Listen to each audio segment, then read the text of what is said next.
on the day that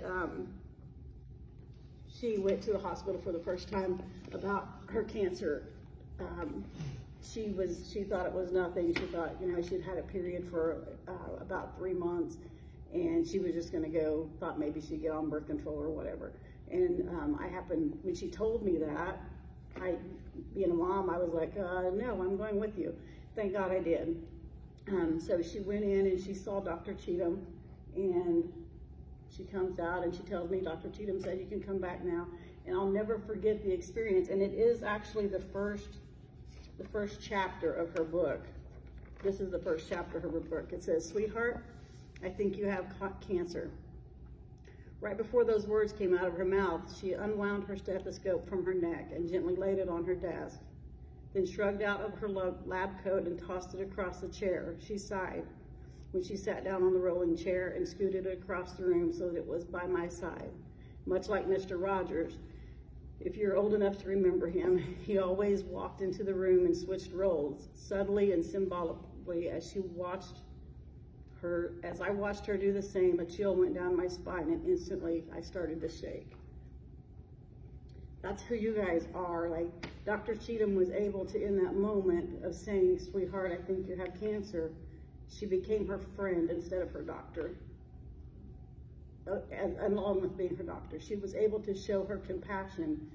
I started shaking, she started shaking, but no longer was this a doctor that had authority and was there to deliver bad news. She was someone who had compassion and a heart, and she changed that moment. It could have been completely different for both of us, but the way she treated my daughter was incredible. She did a fabulous job of showing compassion.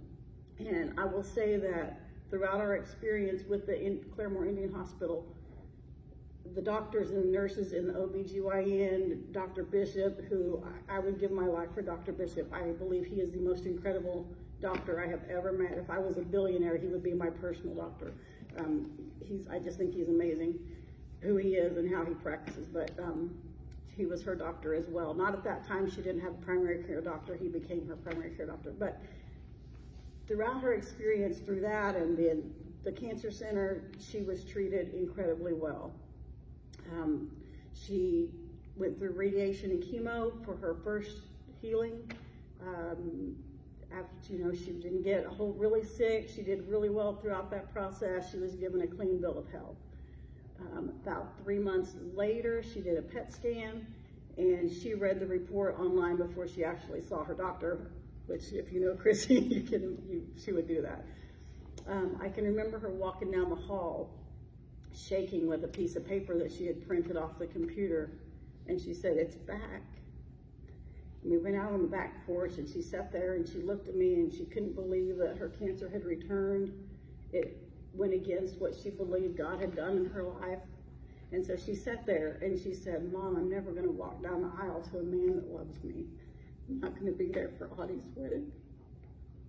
Sorry.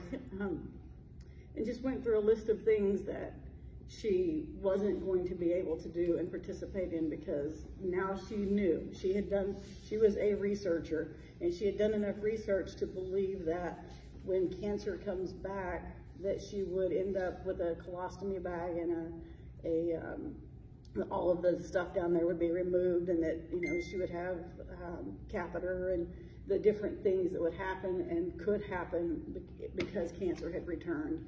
And then in an instant, I saw something change in her eyes, and she said, "No, God said I won't even smell like smoke." And you'll have to read the book to get that story. It's part of her book. And then we probably don't have time to go into that story this time, but she said, "God promised me I won't even smell like smoke. I'm going to choose to trust God." So she, a few weeks later, she was driving down the road. She feels God tugging at her stomach. She pulls over to the side of the highway, and she had just left church, and she said she literally felt a battle in her womb, in her stomach, where God would remove the cancer from her. So she calls her doctor, and she says, "I know this sounds crazy, Dr. Jenkins at the cancer hospital. I know this sounds crazy, but I've been healed of cancer." And they set up a PET scan. She goes in, cancer is gone. There is no cancer in her body. She was healed for a second time. And, you know, of course, our family is rejoicing and praising God, and God is faithful, and He is. We still believe He is. So we fast forward to June. She had another PET scan. That happened in March. In June, she had another PET scan. The PET scan still showed she was cancer-free. No cancer. And then we get to October. And that's where the ER department September. Late September. She had another clear. Oh, that's right, she did. In September, she did go back to Dr. Jenkins. He did not do a PET scan at that time. She seemed healthy. Her blood work looked good. He decided that a PET scan was not warranted because she had had 2 clear PET scans. Previously, there was no reason for him to believe that there was any return of cancer, so he didn't do a PET scan. The first week of October,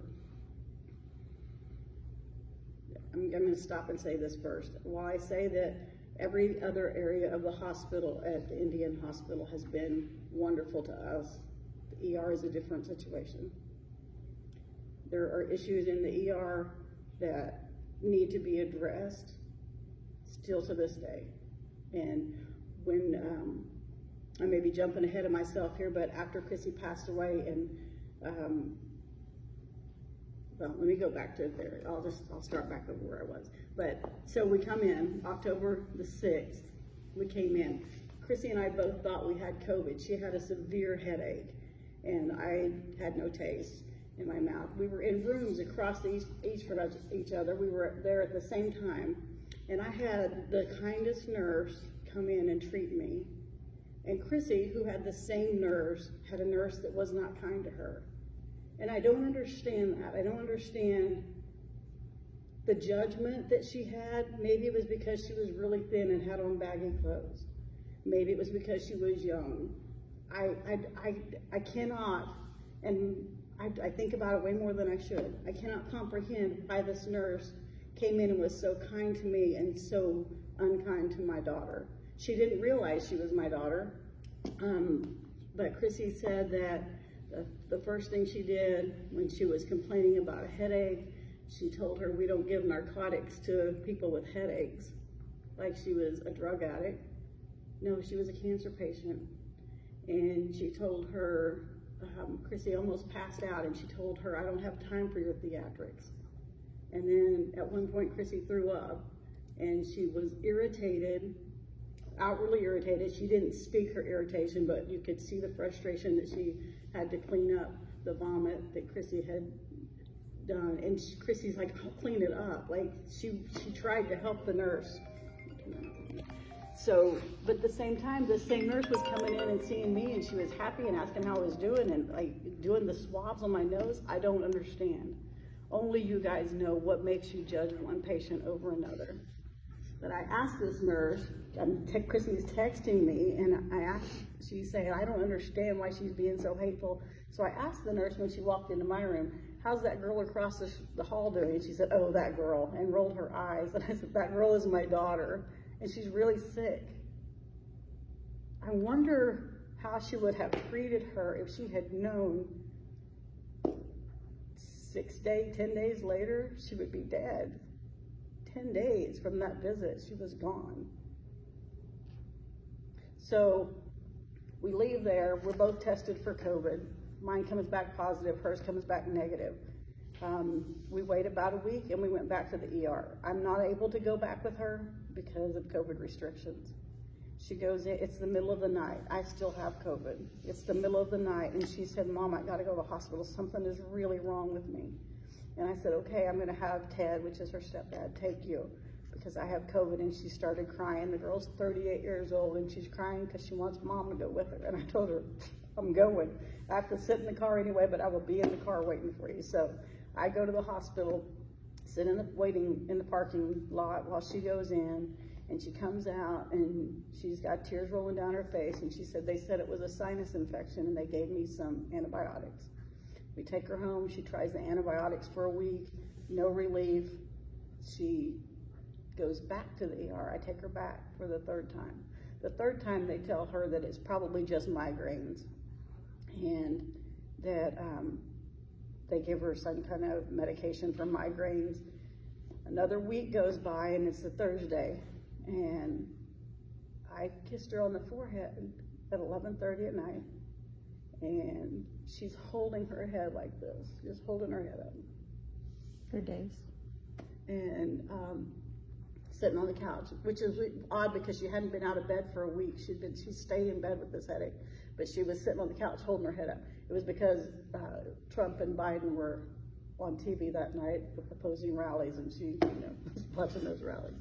So I kissed her on the forehead and said, "You want me to take you back to the hospital?" And she said, "They won't do anything.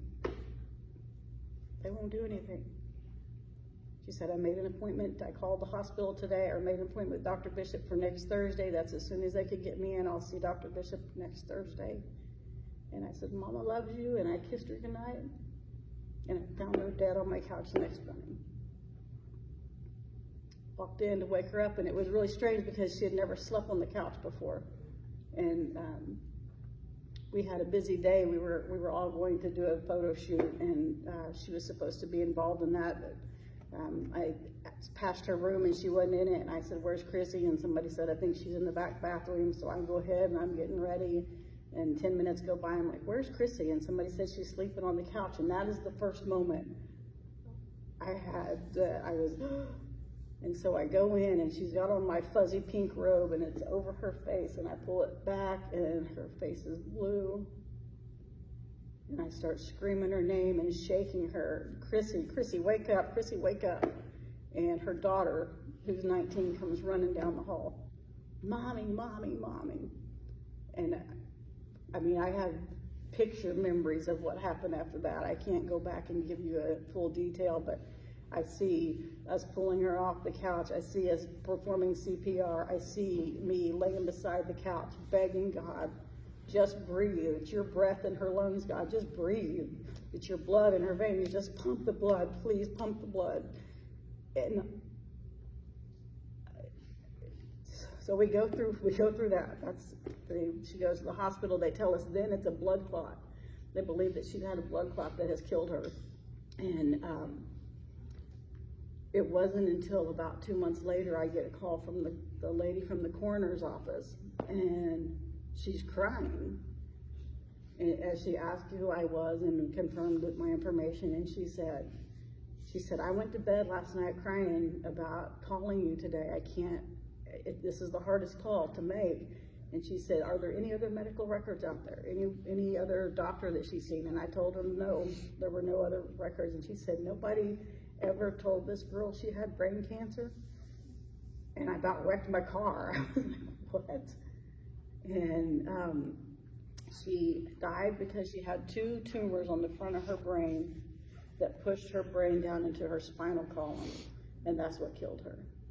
And so I called her oncologist.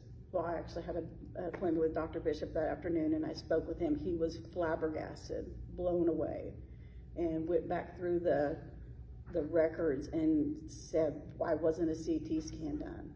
I don't know.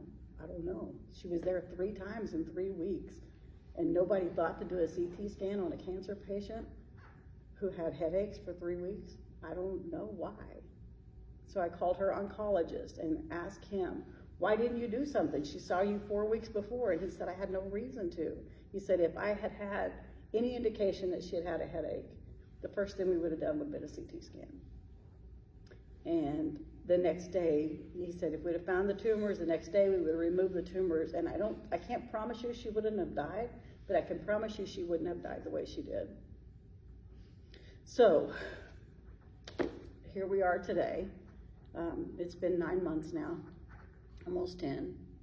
And a couple of weeks after Chrissy passed away and we'd gone through the funeral, I had another daughter that had kidney stones, and she was in a lot of pain. And I go into the ER with her, and the lady tells me I can't stay. And I'm telling you, the panic and the shock that went through me is a feeling I will never forget. I looked at that lady, and I turned around and looked at the reception lady. I looked back at my daughter, and I thought, the last daughter I left here died.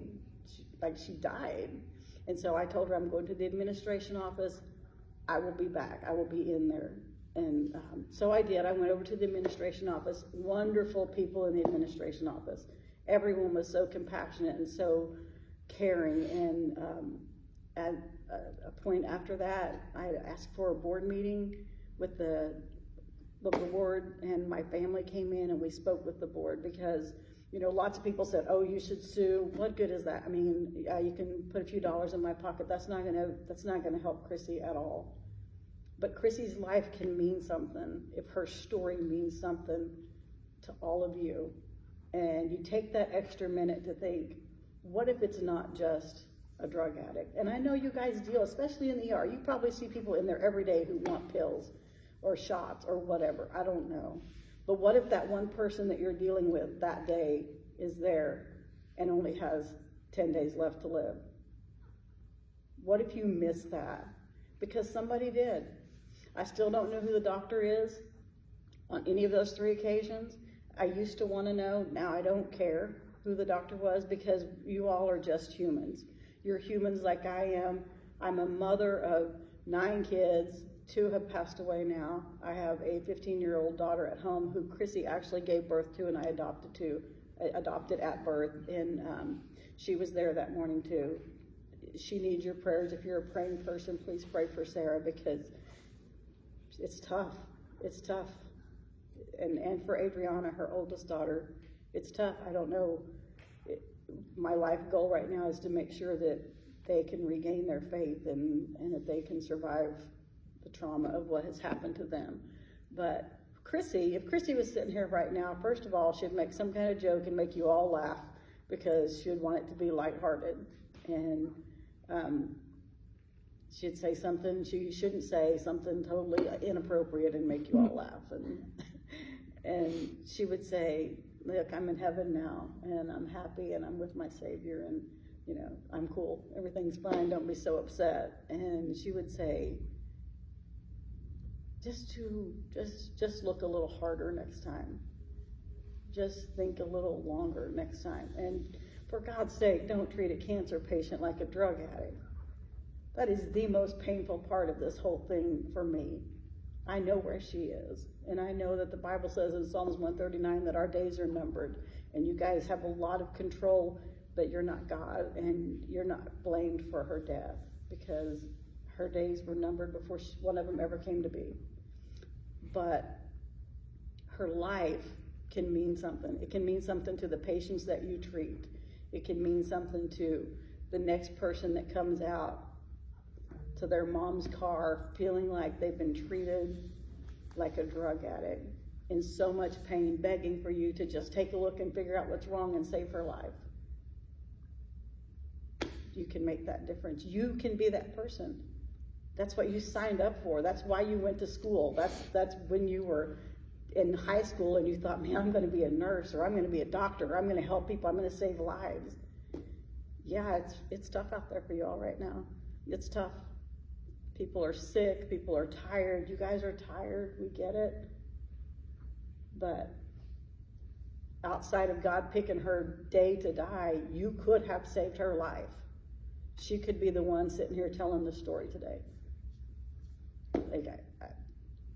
It's mind-blowing because she thanks you guys in her book. You will read where she thanks you for saving her life. And now she's not here to talk about it. So I don't know if I covered all my notes, but there's the story. And Katie has something.